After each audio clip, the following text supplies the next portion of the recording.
Hello, this is Mr. Arthur. I'm just going to give you a quick guide to how to use your e-learning profile that we're introducing this year. So before we look at it, a quick why are we doing this? Well, it's really important for us that you take as much ownership of your learning this year as possible. So that means not just waiting for the exams to study, but all throughout the year, identifying your weaknesses, thinking about what you can do to improve, and then actioning those goals. Okay, so how do you use it first of all? On your classroom somewhere, you're going to have a post that has your e-profile, and it's going to look like this. You're going to have it as a slide. Now, when you open slides, the biggest mistake folk make is to hit the pencil up in the top right. This does not edit the slides. This simply makes a PDF of the slides you're writing on top of. So make sure your device has Google Slides app downloaded, and then use the square in the top right with that diagonal arrow in it to open the document in Slides. Okay, so it should look like this, which means it's editable. So your profile is about 27 different slides long. So we're going to look through some of the main things that you're going to use it for. First page, three little questions here. So why do you like biology? So at school, I really liked to learn about how the body worked. I enjoyed learning about different species. Why am I doing biology in S3? Well, maybe I want to do National 5 next year. Perhaps it's one of my favourite subjects in S1, S2. What STEM careers am I interested in? So this is science, technology, engineering, maths. Now these could be quite obvious ones like veterinary or medicine, but there's a huge range of different STEM careers out there. And for biology, there is an abundance of different jobs. So maybe you don't want to answer this straight away, maybe you want to do that. So start looking a little bit ahead at different university courses, type in biology STEM jobs, internet, see what's out there, and then fill this in. On the blue, there's some bullet points here covering about some of the things that we're going to cover during our multicellular biology that we're going to cover in S3. So slides 3 and 4 are about learning goals, okay? It's really important that good learners set goals for themselves. And these goals are effective and they action these goals. So what makes an effective goal? Well, if you say something like, I will try harder, I will pay more attention, I will learn some terms.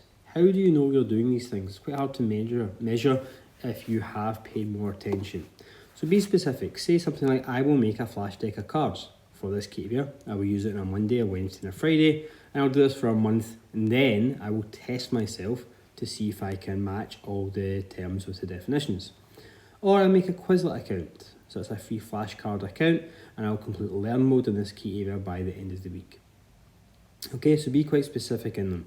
For the first one here, I've said that my teacher was telling me that I'm mixing up ribosomes and mitochondria. I'm not answering what is asked.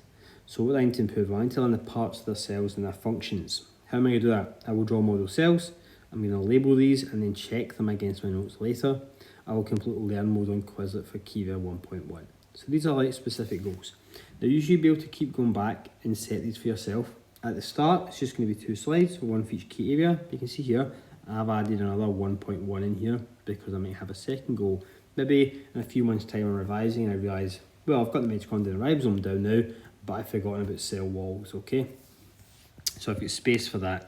You can even actually duplicate and copy and paste in whole new versions of this and just edit it, okay? So you go back and change it to whatever it is you need to work on, okay? It's your profile, make it your own. So we're going to cover a little bit of cell biology at the start of S3, and then we're going to multicellular. For each key area, 2 slides. This first one with facts in the top left, this second one that reviews it with your yes or no and your goals at the bottom. Okay?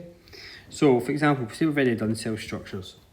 How this works is, up in the summary, this is with no notes, how would I summarise what the key area is about? So I'm going to try and make a list of bullet points of what I know about cell structures. So I could talk about the 4 types of cell, I could talk about different parts of an animal cell, different parts of a plant cell, I could say what the ribosome does, what the nucleus does. The point is, it's all my own words with no notes. Then you can use this for 2 different ways. One, you can look at the National 5 course notes and see if there's anything from your summary from key area 1 which is missing. The SQA course notes tell you everything you need to know about a key area. So if you've got bits missing, that's important that flags that up as a gap, okay? They don't just type these in. You want to know that they're missing, so does your teacher. So perhaps if you want to add a little bit, it might be in a different font colour, so you know these are the gaps. Or don't type it in here, but go back to your goal and say, I need to remember this and this and this. Okay? So use that as your summary. Think about what's challenging about the key, or what bits do you keep mixing up, what bits can't you remember. It's a lot easier if you've got this written here to go and ask a teacher for specific targets. Like for example, if I mix up the ribosome and the mitochondria, most teachers will have memory aids to help remember which one does which. So if you can identify it here as challenging, then you're going to have that option to do that. Okay, so as you work your way through your course, you'll keep doing that first slide. The second slide has this assessment grid. So assessment is for learning. And what we want to do is to make sure the assessment is helping you to learn. So types of assessment could be a homework, could be a Kahoot, could be a check test. Okay, keep a record of your scores. Okay, and then be honest about your motivation. Okay, so the homework, maybe a lot on that week. The Kahoot, maybe I didn't know about it. Okay, so you realise you were studying all the time rather than just for tests, something to get sprung on you. And maybe I was quite motivated to do well in this check test. Think about the strategies that you used. I used my notes were in front of me, so I had an open book, which is less challenging. So maybe next time I need to do my notes closed after I read them. Maybe I didn't really prepare for this at all. And then maybe this was better, I was more prepared. Maybe I used flashcards, maybe I did mind maps, own summaries. So reading my notes, closing my jot and doing a 2-minute little essay summary of what I could remember and then checking that against my notes. Okay, what's the teacher identified? Okay, not answering the questions really common in biology. My wording, okay, was an issue I was told. What do I need to do to fully understand this area? Now this could really be about 7 different questions, but to keep it simple, I've just used one big open one. What do you need to do? So questions you can ask yourself here could be, how motivated was I? How can I improve my motivation? What worked? Was reading words on my notes enough? Was retrying questions, using quizzes again to improve my score helpful? Learning how to answer these questions. Did I go into the SQA website for National 5 Biology and did I try some past paper questions? Did I then look at the marking scheme for that year's past paper and take notes of the wording that the marking schemes have so I can learn them? How can I better break down questions? These are all different things you can ask yourself in this area. The point is, once you've asked these questions of yourself and your feedback's identifying areas, the goals here, a little bit of footy, but if you try and click on the blue here, it'll give you that option of going back to your goals in slide 3. Be specific, okay? So think about what you need to do based on that, okay? So I need to learn how to word answers by finding suitable questions in past papers. So maybe I'm going to go through the last 5 years past papers are there. I'm going to go through them looking for questions about cell membranes and nucleuses.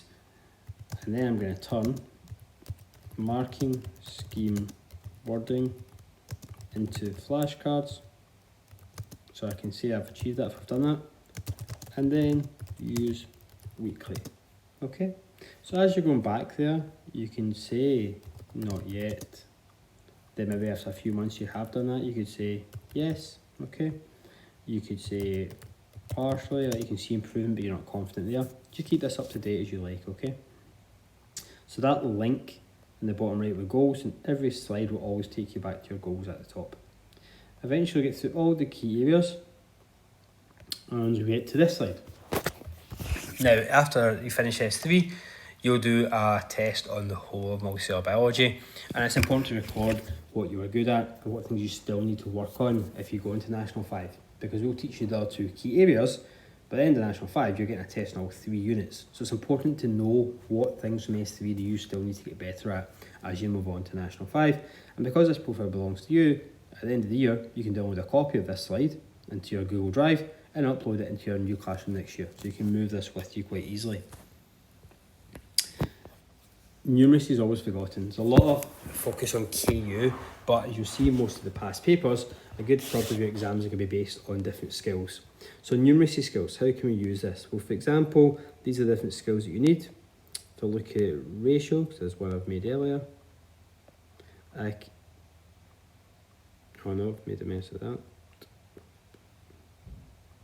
Okay, if you look at numeracy, how the skill is used. It's a box for you to try and explain your own words, which is quite hard, but it helps you to think how you learn it by explaining it to others. So with a ratio, it's important the order of two numbers. So for example, 1 to 2 and 2 to 1 isn't the same thing, okay? It's just important you read the question, think what number comes first. I always start with the smallest number because there's less options. For example, an 8, you can divide it by 8, 4, 2. That's it, only 3 options. Okay, so start with a small number. Can I divide both sides, so both numbers, by the same number to get a whole number? For example, I said 8 can be divided by 8, but can the number next to it be divided by 8 and still get a whole number in your calculator? So I'm okay with this, okay? But maybe I've been doing this from, say, August and it comes to December and I'm thinking, okay, well now I'm better at it. So maybe you delete the okay, or maybe you keep the okay because you want to keep a record of how you were. But now I'm good, okay? So you can get that kind of progression, you can see that yourself. So other thing, numeracy skills, you also have to know how to design valid experiments. So these are different experimental skills that you need to know. So again, a list here for you. What I've already done is how do you write an aim, and I've said that all aims, so we'll go back into that. All aims should have a measurable variable which is changed. For example, sunlight isn't measurable, but light intensity is, so I could change the light intensity. So a measurable variable which is changed, and a measurable variable which is found out about. So what would sunlight have an effect on? Well, if I change light intensity, it might affect the length of the plant. So again, the length of the plant is a measurable variable, the plant is not. So I used to be very good at this, now I'm very confident at it, okay? Okay, can I use data to write a conclusion? Always need to use the words in aim in the conclusion. Okay, so sometimes you'll get a conclusion like, how does light intensity affect the growth of plants? You need to answer that question. So as light intensity increases, the growth of plants increases, okay? Maybe validity, I'm not sure. So I'm going to say I mix it up with reliability because these two things are not the same. So again, it helps you go back to your goals and set a goal based on that. Okay, learning conversation. Sometimes during the year, you have to step back before you move forward. So this could be halfway through the year, it could be before a check test, okay, or halfway through the key areas. But at some point, you can think of having a learning conversation with your teacher. These first two boxes, really, you can fill out before the chat with your teacher. You can use the little yellow symbol here to again go back to your goals, have a read through the different goals that you've met over the year or so far.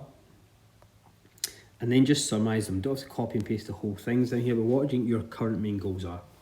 Think about your reality. Where are you with your learning? So be honest. Again, if you're not honest with yourself, you can't really improve. So I'm not achieving my goals. I don't set specific enough goals. Now we typo there.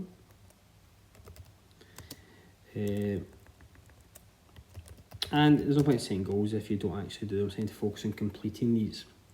If you do that, then you can have an informed conversation with a teacher about what you could do to improve and think about what you will do and when you'll do it. So again, more goals that you can set. Also, you can show this to your parents at home. Your parents can leave a comment or ask a question, and then you can tell your teacher that, and they can look at it and answer by typing straight into this. And actually, this slide is very good to look at parents' night. So you can have this conversation before parents' night, and then involve your parents in the conversation about where you're at, what you're doing currently, and what you need to do next. Okay, so that's your learning profile. It belongs to you. As I said, you can download it at the end of the year, move it on with you. This always saves automatically by itself. Okay, so you go back to the classroom, it's there. Open it at home whenever you're revising. Go in there and say, what are my goals I need to do? That gives you something to revise. So you never say, oh, I don't know how to revise, I don't know what to do. Use your profile to give you structure for all your revision. Okay, hope that helps. Good luck.